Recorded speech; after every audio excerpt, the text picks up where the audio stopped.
I want to welcome you to the return of the Rise of the 1% podcast, where you're going to discover the tools and the strategies that dominate and get to the top 1% of your industry. I am G.Bass. I'm extremely excited to be back with the return of the Rise of the 1% podcast. It's been a long time coming. I'm extremely excited, pumped up about the different tools, strategies, insights, perspectives that's going to be shared on this podcast. What I actually want to do is I want to start off with just sharing a little bit of the story of how the Rise of the 1% even got started. Okay, how it even got started. Because you may be new when it comes to tuning into this podcast, right? Or you may have tuned into the podcast in the past and you still don't really know the origin story of how this whole thing got started.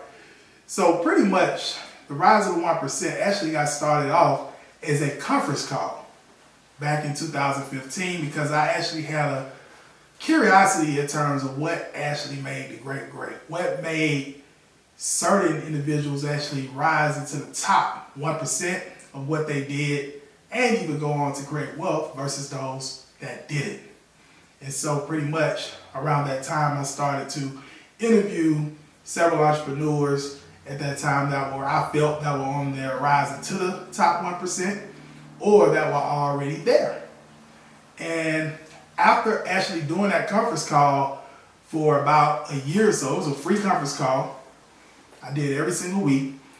And pretty much after doing that conference call for a while, I decided in around about 2016, I actually wanted to turn the Rise of 1% into a full-fledged community. And what I wanted to do was take my skill set of digital marketing and sales and actually use that skill set to help a lot of entrepreneurs, specifically even African-American entrepreneurs, equip themselves with the different tools and different strategies to be able to grow and scale their businesses online. And so we actually launched the Rise of the 1% October 3rd of 2016 in terms of a community.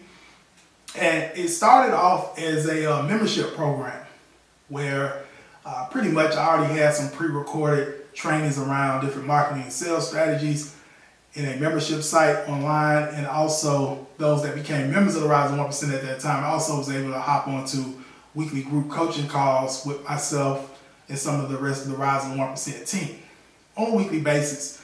And we did that for a while, and after doing that for a while, we had discovered at that time a lot of our clients, they actually wanted more of a done-for-you type of situation over just going through an online course and just hopping on the coaching calls. And so that's when we actually transitioned into a digital marketing agency.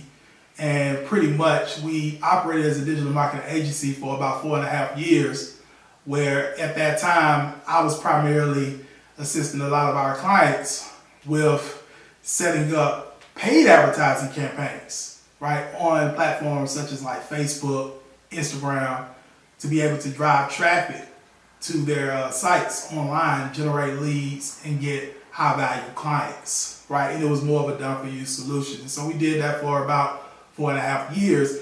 And now, since around about the end of 2021, our main focus has been mainly focusing on assisting different Black coaches, consultants, course creators, and service providers who know they're great at what they do. They know they can get great results for their clients.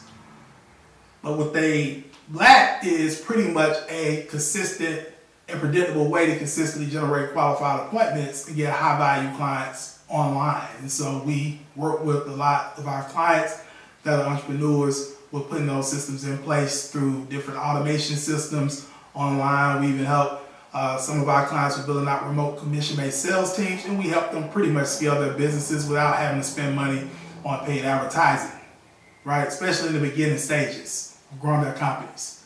So that's pretty much what we do. We've been in business now around about 7 years. We have tons of success stories on our websites online. We've impacted and served and helped so many, especially Black entrepreneurs and business owners, really grow and scale their companies on the internet. And so what I want to go into talking about is a little bit about the recent launch of the Rise of the 1% was actually we launched the Rise of the 1% during the pandemic in terms of the podcast. Okay, so it actually was me and my co-host JC Williams at the time. We actually launched the Rise of the 1% podcast. This actually was in 2020.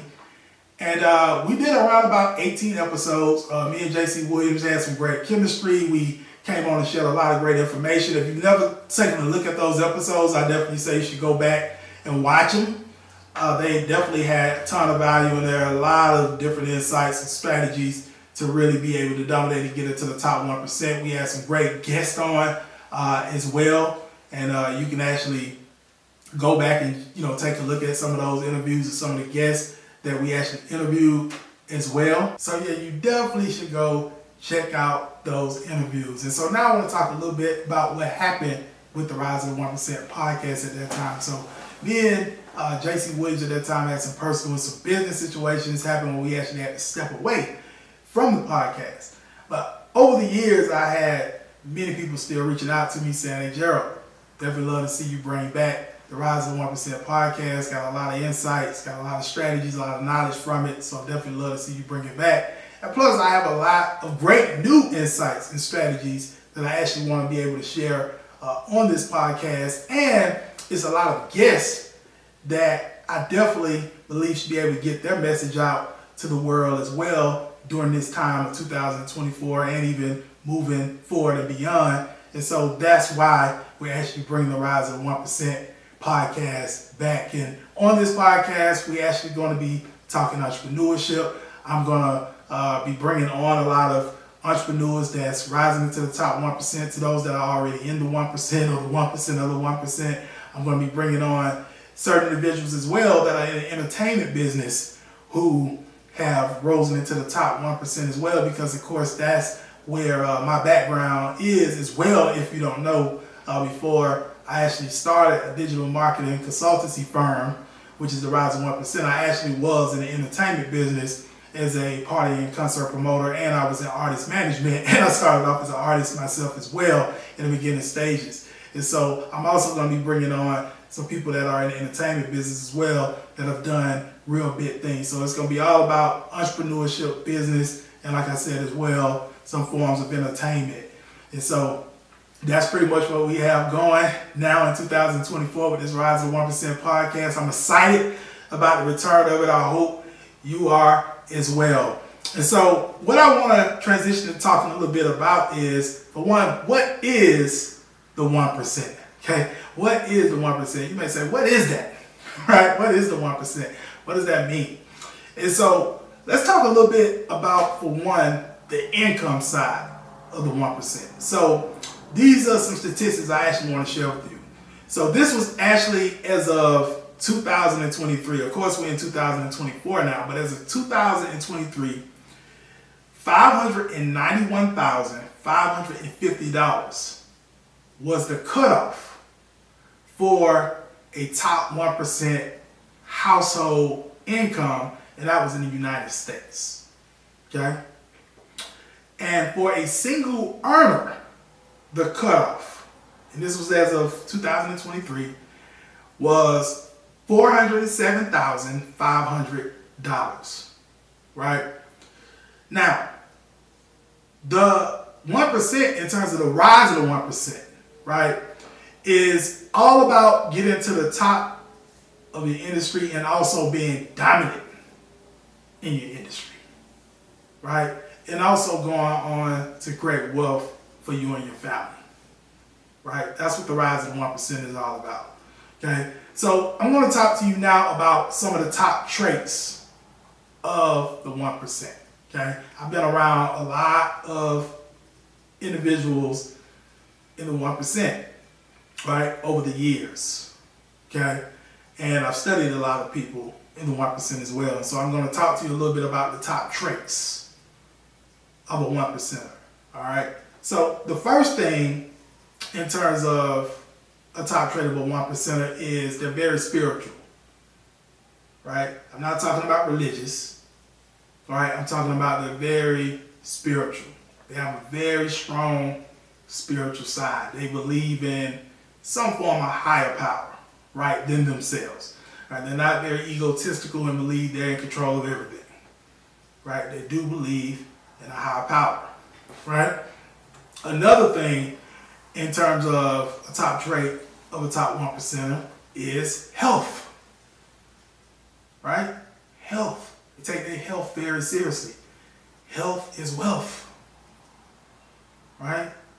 And so a lot of those that I know that are in the top 1%, they consistently exercise, they work out, they eat right, things of that nature. Right? And I can tell you myself, I'm very big on both of these two top traits myself. I'm very spiritual. Right? My faith is Christianity. Right? You may have that faith, or you may have some other type of faith. But that's my faith. Right? And then in terms of health-wise, I consistently work out. Like if you follow me on like Facebook or Instagram, any of these social media platforms, if you follow my stories, you probably see at times I'm in the gym in the morning, right? I take those story clips, me on the treadmill or me lifting weights, things of that nature, because that's what top 1%ers do. So I work out like around about 6 days a week. Now I can tell you this, when I first started working out, which was years ago, and I'm gonna tell you this, I haven't always been that way either.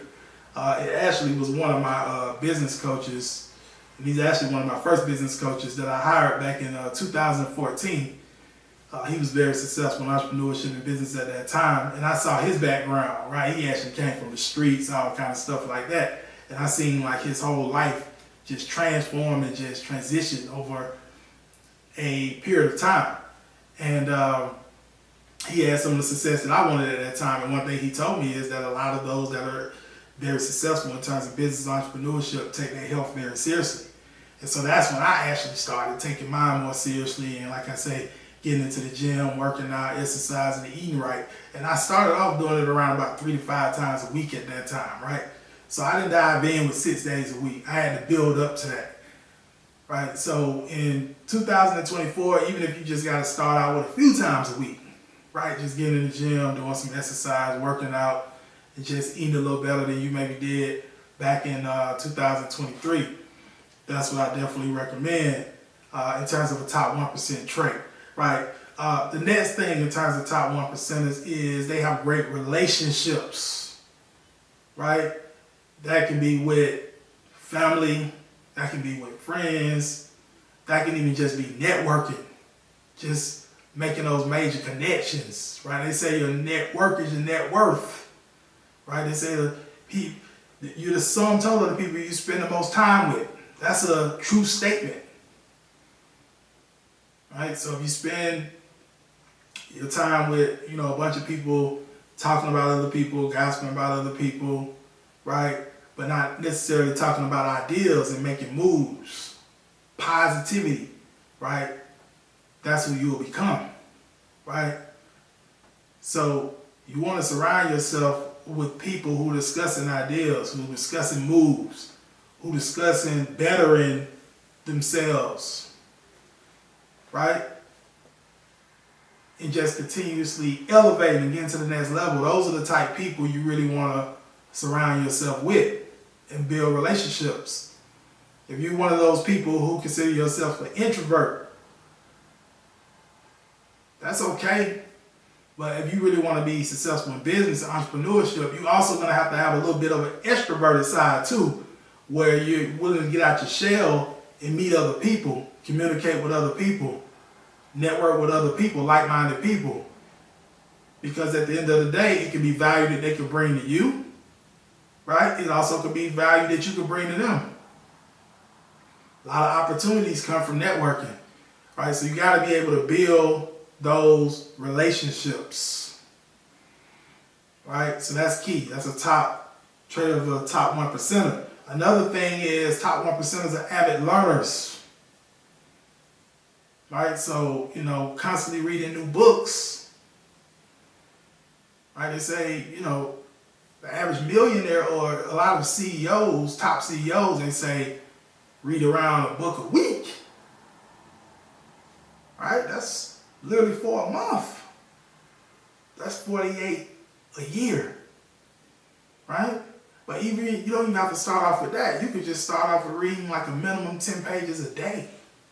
Right? It can be around books around, strengthening your mindset. It can be books around sharpening certain skill sets that you may be looking to get better at. It can be reading business books, biographies, right? Those type of books. And if you read 10 pages a day, that's literally at least a book a month. That's 12 in a year.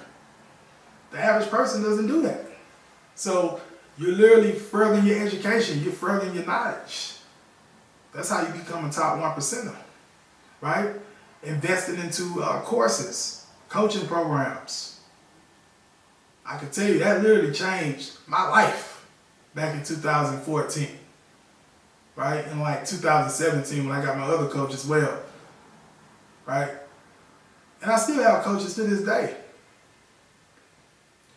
But like investing in courses, coaching programs, those that have the results that you're seeking, those that have been where you're looking to get to.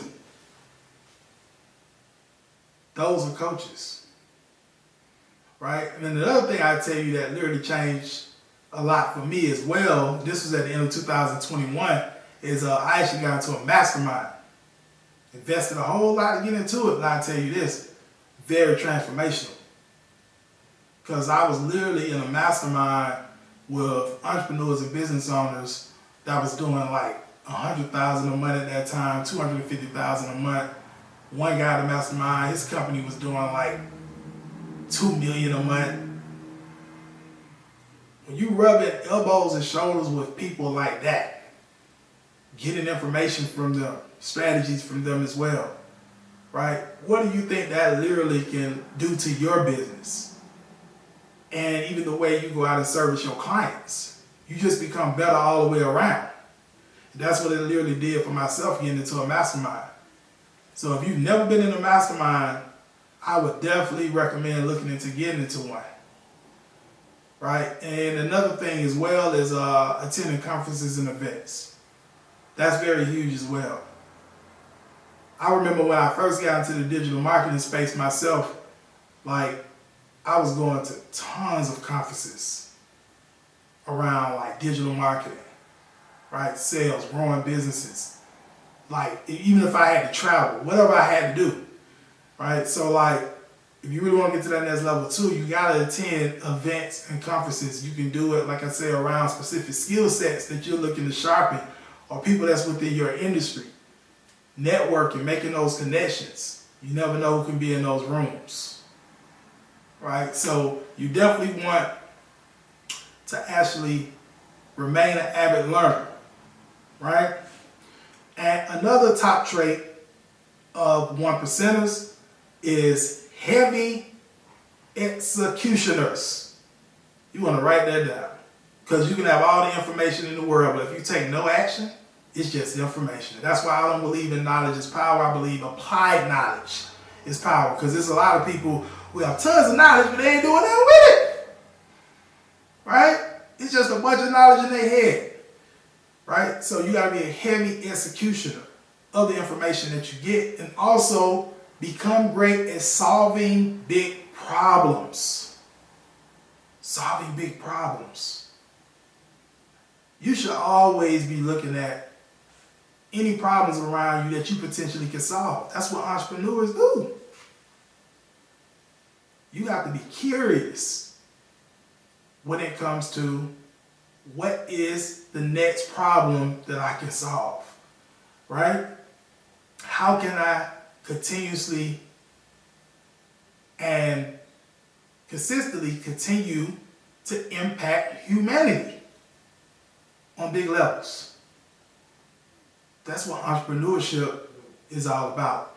And another top trait of the top 1% is they become financially free. Financially and time independent. That's what they become. All right, financially and time independent. All right? So, hope you got something out of that thus far. So, what we're going to actually talk about now is I actually want to get into talking about our 1%er of this week, right? Our 1%er of this week, okay? And this is actually what we're going to actually do on certain weeks where I'm not actually speaking to a guest, is I'm going to highlight a 1%er of that week. Somebody has done extraordinary things. Somebody that has gone big, dominated their industry or even specific industries, and someone who has the top traits that I actually just went through. They check off all those boxes, right? And so this week's 1%er of the week, he's a 4-time NBA champion. He has been a rapper. He recently was on a track with Meek Mill, Rick Ross, Damian Lillard, right? And he has other songs too. He actually even did a song back in the day with Biggie Smalls, right? He's also an actor. He's been in movies, right? He also owns restaurant franchises all over. He owns fitness centers. He owns car washes. He owns nightclubs in Vegas and a shopping center. And this guy here represents what I call being dominant in what he does. Especially was dominant as well on the court, and now he's dominant in a lot of areas of business. You can't even turn on your TV these days without seeing him in so many commercials, right? And today's 1% of the week, let's give it up for Shaquille O'Neals.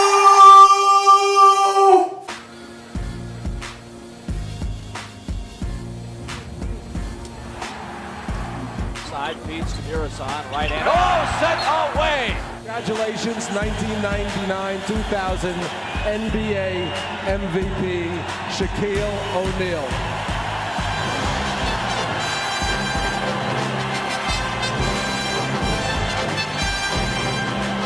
In addition to his day job on TNT's Inside the NBA, where he stars as Charles Barkley's bully, Shaq is making passive money with hundreds of business ventures. That's on top of $300 million from his 19 years on the court. Then, there are the endorsements. The list goes on, but his business acumen doesn't stop there. Superman has his hand in the burger industry, gyms, and even car washes. At one point, Shaq owned 155 Five Guys restaurants, 150 car washes, 17 Auntie Anne's, and 40 plus fitness gyms. Since then, Shaq said he sold his stake in Five Guys restaurants, which was 10% of the entire chain, but he didn't completely leave the industry, starting a pair of his own successful chains. Shaq now owns 9 Papa John's near the city of Atlanta and is the company's brand ambassador. He's bucking the old trope of NBA players having financial issues after their careers end, and he's doing it his way. O'Neal's whole brand has always been about having fun and putting a smile on people's faces. And for Shaq, work is play, as he only invests in things he loves. He's turned down a number of high-profile opportunities, including working with Wheaties and Starbucks, because he simply doesn't eat those particular products and wants his business dealings to be authentic. For example, he once got interested in a company called Ring, which is a doorbell camera security system for homes. He loved the idea of the company so much that he believed in it even when Mark Cuban and his billionaire friends on Shark Tank did not. It's not just about having the money to invest. Shaq has the balls to invest when others won't. He tracked down the inventor, bought part of the business, and then starred in some of the commercials. Of course, Shaq collected a juicy lump sum when Ring was sold to Amazon for over $1 billion. And speaking of billion-dollar companies, did you know Shaq was one of the earliest investors in Google before the company went public? Imagine that, having the ability and confidence to make a business successful and fun for everyone. He's the true fun guy. Shaq brand is all about fun. I want to be the guy that, for a brief moment of time, make you go, raise your endorphins, raise your cheek. He's a regular in the realm of real estate, nightclub performances, minority ownership of NBA franchises, and so much more. Ultimately, you can't really hate, because guess what, bud? Shaq is basically Bill Gates with a sweet baseline pivot move. So yeah, that's Shaq. Like I said, one of the most dominant when it comes to sports, business, what have you. Always doing big things. Definitely have to give Shaq his flowers as the 1%er of the week. And so with that said, pretty much coming to a close of this first returning episode of the Rise of the 1%. Definitely hope you got a lot out of it. Got a whole lot more to come.